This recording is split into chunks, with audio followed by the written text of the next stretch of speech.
নমস্কার বন্ধুরা, ওয়ার্ল্ড ভ্রমণের আগে একটা নতুন ভিডিওতে আপনাদের সবাইকে স্বাগত। দীঘা স্পেশাল সিরিজের সেকেন্ড এপিসোডে আপনারা দেখেছিলেন আমরা ছিলাম তাজপুরে।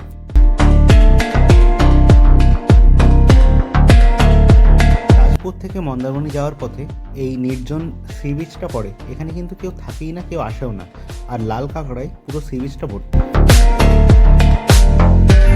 দূরে যে ব্রিজটা দেখা যাচ্ছে সমুদ্রের উপর দিয়ে, ওর ওপারটাই হলো মন্দারমণি আর এপারটা হলো তাজপুর। একটা নতুন সি বিচে যাচ্ছি। এই শঙ্করপুর আর তাজপুরের মাঝখানে এই সি বিচটা পড়ে। আগে আসা যেত না, এখন নতুন সি বিচ। ঝাউবনের মধ্যে দিয়ে পথ, কয়েকটা ছোট ছোট হোটেল রেস্টুরেন্ট তৈরি করা হয়েছে, সব অস্থায়ীভাবেই তৈরি হয়েছে সব কটা। এই সি বিচটার কোনো নামই আমরা জানি না। ওইদিকে শঙ্করপুর দেখা যাচ্ছে আর এই সাইডে আছে তাজপুর। সমুদ্রের ধার বরাবর প্রচুর হোটেল, ভেতরে দোলনা টানানো আছে আর খাওয়া দাওয়ার ব্যবস্থা সব কিছু আছে। আর সেই সঙ্গে সি বিচের এখন পুরো ফাঁকা অবস্থা। এখানে এখনও কিছু ঝাউ গাছ অবশিষ্ট রয়েছে।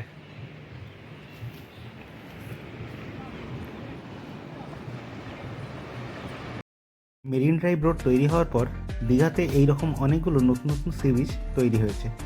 আর এই যে সি বিচগুলো দেখা যাচ্ছে, এগুলো কিন্তু এখনও নিউ দীঘা বা ওল্ড দীঘার মতো পাথর দিয়ে বাঁধিয়ে দেওয়া হয়নি। এখানে এখনও সেই সুন্দর বালির সি বিচ দেখতে পাওয়া যাচ্ছে।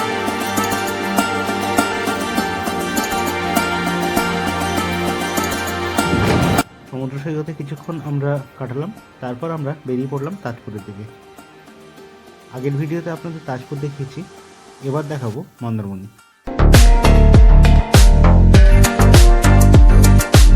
মন্দারমণি যাওয়ার রাস্তায় এই নির্জন সি বিচটা পড়ে।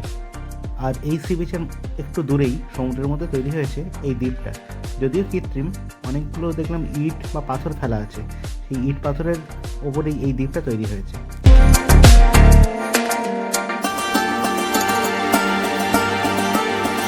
দীঘায় লাল কাঁকড়ার ঝাঁক দেখতে হলে অবশ্যই আসতে হবে এই নির্জন সি বিচে, যেটা মন্দারমণির আগেই পড়ে, মেরিন ড্রাইভ রোডের ঠিক পাশেই। সি বিচ ময় পুরো লাল কাঁকড়া ভর্তি। এত লাল কাঁকড়া তো অন্য কোথাও দেখা যায় না। কাছে গেলেই সব পরপর ঢুকে যাচ্ছে।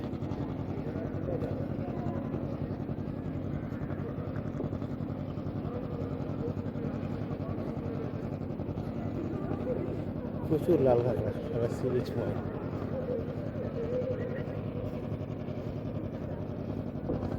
ফোন নিয়ে বেশি দূরে যেতে পারিনি, লাল কাঁকড়াগুলো ফোন নিয়ে ধারে কাছে যেতে গেলেই ঢুকে যাচ্ছিল গর্তের মধ্যে।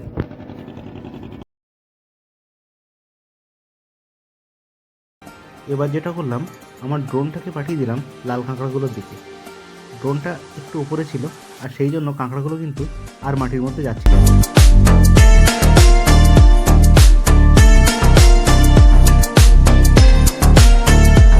মাটির সামান্য উপর দিয়ে ড্রোনটা ওড়াচ্ছিলাম। দেখুন নিচে কত লাল কাঁকড়া ঝাঁকে ঝাঁকে ঘুরে বেড়াচ্ছে।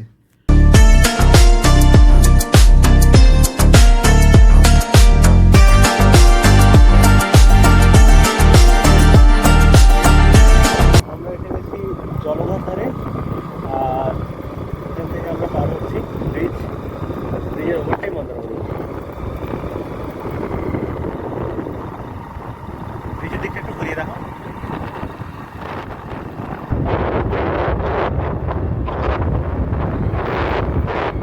ব্রিজের ওপরটা প্রচণ্ড হাওয়া দিচ্ছিল, এই কারণে কথা ঠিকঠাকভাবে শোনা যাচ্ছিল না।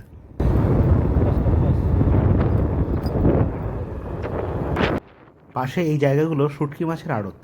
এই জায়গাগুলোতে মাছ শুকিয়ে শুটকি মাছ তৈরি করা হয়।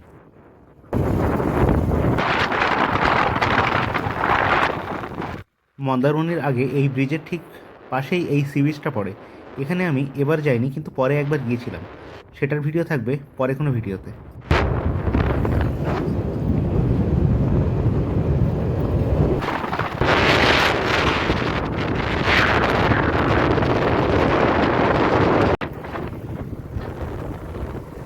ব্রিজ থেকে নেমে পাশেই এই সি বিচটা পড়ে।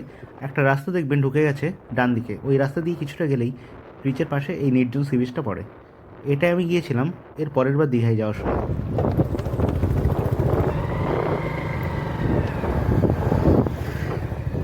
দীঘা গিয়ে বাইক ভাড়া করে আর এইভাবে বাইক রাইড করে ঘোরার কিন্তু মজাটাই আলাদা।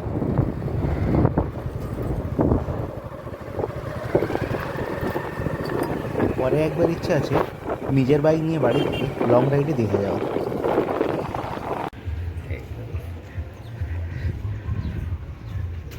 মন্দারমণি সি বিচ আমরা পৌঁছে গেছি অবশেষে। ওড়াবো না। মন্দারমণি সি বিচে আমরা ড্রোন ওড়াইনি, কারণ হাতে সময় খুব কম ছিল।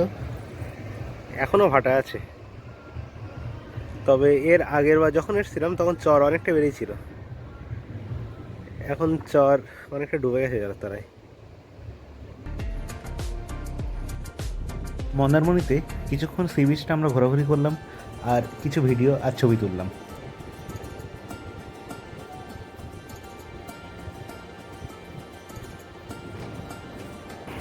ওই দিকটা শুধু রিসর্ট আর রিসর্ট। এই সময়টা কিন্তু মন্দারমণিতে পুরো সমুদ্র সৈকতটা একদম ফাঁকা।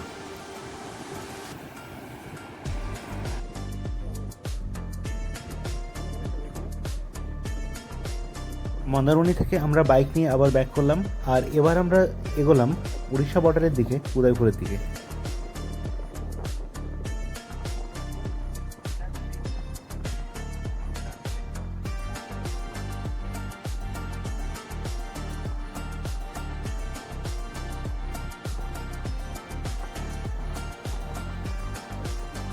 যাওয়ার ইচ্ছা ছিল উড়িষ্যার তালসারি পর্যন্ত, কিন্তু হাতে খুব সময় কম ছিল আর আমাদের বাসের টাইম হয়ে আসছিল, বিকাল 5:30টায় বাস ছিল, এই কারণে তালসারি পর্যন্ত আর যেতে পারিনি।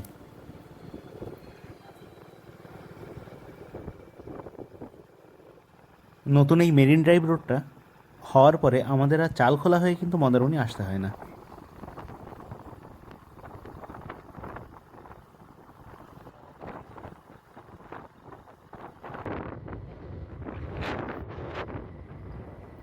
মন্দারমণি থেকে ফেরার পথে জলধার আগে যে ব্রিজটা পড়ে সেই ব্রিজে আমরা কিছুক্ষণ বাইকটা দাঁড় করালাম।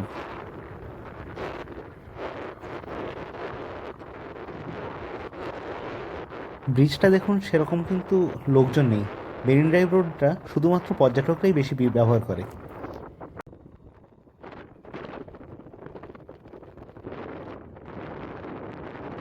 একটা ট্রলার বেরিয়ে যাচ্ছে মাছ ধরার জন্য।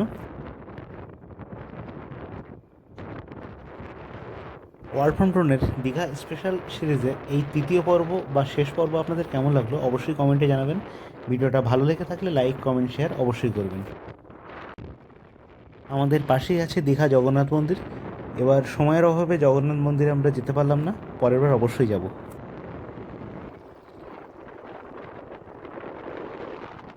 জগন্নাথ মন্দির ওল্ড দীঘা থেকে নিউ দীঘার ঠিক মাঝখানেই পড়ে, ট্রেন স্টেশন থেকে হেঁটে 2 মিনিট। হাতে সময় কম থাকায় আমরা তালসারি গেলাম না, আমরা উড়িষ্যা বর্ডার উদয়পুর পর্যন্তই গেলাম। আমরা চলে এসেছি উদয়পুর বিচ, আর এটাই আজকে আমাদের শেষ স্পট। উদয়পুরে অনেকেই বাইক ভাড়া করে সামনে সুবর্ণরেখা নদীর মোহনা পর্যন্ত ঘুরে আসছে। সূর্য ডুবে যেতে বসেছে আর এবার আমাদের ফিরতে হবে।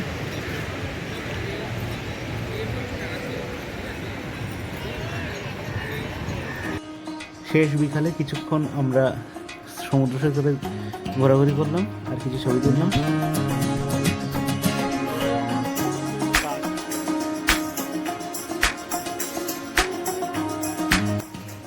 মাছ ধরা নৌকাগুলো সব চরে দাঁড়িয়ে আছে, এরা কিন্তু রাত হলেই বেরিয়ে যাবে মাছ ধরার জন্য।